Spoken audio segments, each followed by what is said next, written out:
মাননীয় শিক্ষামন্ত্রী, আপনারা তো শিক্ষা দেওয়ার কিছু নাই। আমার বিশ্বাস যে আপনি জানেন মাননীয় শিক্ষামন্ত্রী, যে কোনো ভদ্রলোক যদি আওয়ামী লীগ করে আর সে যদি দুর্নীতির সাথে জড়াই যায়, আমি যদি নিশ্চিত ভাবে বুঝি সে মানুষের ক্ষতি করতেছে, সে দেশের ক্ষতি করতেছে, সে দুর্নীতিবাজ, তাইলে বঙ্গবন্ধুর আদর্শ হচ্ছে গিয়ে দুর্নীতিবাজ কখনো আওয়ামী লীগের হইতে পারে না।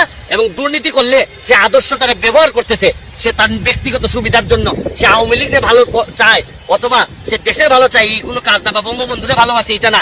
এই সেলিম খান, আপনিও তো জানেন সে আগে জাতীয় পার্টি করতো, জাতীয় পার্টি থেকে আইসা এখন আওয়ামী লীগের নামধারী হয়েছে। আর আপনি আওয়ামী লীগের করে এই কারণে আপনি বলে দিলেন আপনার কনস্টিটিউয়েন্সিতে আপনি 15টা ডিও লেটার দিলেন। আমার আর কোনো কিছু বলার নাই। মাননীয় শিক্ষামন্ত্রী, আপনি সেলিম রে দরকার হলে আনারকলি দিয়ে দেন, তারপর চাঁদপুরটা দিয়ে দিয়েন না, কারণ চাঁদপুরের মানুষও তো এখানে বেঁচে থাকতে হবে। যদি এই রিপোর্ট অনুযায়ী দেখলাম যে এইভাবে বালু তোলার কারণে 3 থেকে 4 জায়গা যে শহর রক্ষা বা চাঁদপুর এটা দেবে গেছে, তারপরও শহরটাকে ধ্বংস করতে দিবেন।